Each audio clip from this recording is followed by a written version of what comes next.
Eh, ano na, marireklamo na tayo sa kapitbahay. Hindi ba? My God! Bes, tingnan mo to, oh. Aray ko naman. Oo, tingnan mo lang to. Mamaya Chismis na to. kasi. Mamaya na yan. Ay na, basta chismis. Ang daming ano. Oo, B. Mas importante to Pag kasi tayo bumagsak bukas. Ay, hindi yan. Sige na. Baka ma-delete. Bilisan mo. Okay, ano ba yan? Ano ba yan? Ito, oh. Di ba kaklase natin to? Laki Oh, ng tiyan, tap- no? Ha? Oo, buntis to. Sino yan? Yung kaklase natin tayo, may klase sa umpisa. Si Susa? Oo. Kaya naman pala hindi na pumapasok eh. Oo, buntis to, panigurado. Grabe, tapos akala ko pa naman. Oo, ito yung jowa niya, oo. Siya yung nakabuntis or iba? Hindi. Yung iba. Ay, siya. Kasi, ito yung jowa niya. Pero ito, tingnan mo ha. Ito yung Kaya lang ingay nakabuntis. nyo. Chismis to, oh. Halika, makinig ka dito. Wala Chismis. kayong dalawa niya, nag-aaral. Kakaingay na. Ano ba kasi yan? Ito kasi si Reka. Chichismisan namin yung ano. Oo, yung dati nating Dati natin kaklase. kaklase.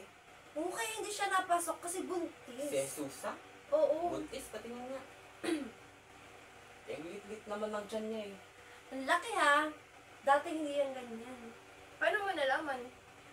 Siyempre, kaklase natin. Sabagay. May point Eh pa baka naman. naman edit lang yan.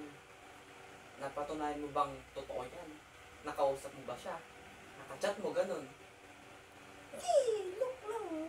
Oh, Pero diba? parang namang malaki din naman yung tiyan niya. Para namang hindi siya edited. Oo. Oo nga, ganun na nga. Pero dapat, hindi dapat agad-agad tayo nagpapaniwala sa mga ganyan. Okay. Mas okay siguro na yes natin siya, no? Tama. Kasi, Okay lang natin kasi siyang hindi na rin siya i-approach. pumapasok eh. Ayun nga. Hindi siya pumapasok, baka may problema sa kanila. And then yung picture na yan, siguro dun sa angulo. O kaya bloated lang. O bloated. O, tama. Yes, busog lang siguro. Hmm. Sinain mo din. Ay na, okay. Tama na yan. Huwag ka nang mag... Mamaya na yan. Mag-aral na Tama muna na tayo. yan. Mag-aral na lang tayo. Sige na nga. Siya, ginising mo na oh. Kaya, Ikaw, sit ano lang. tayo dito?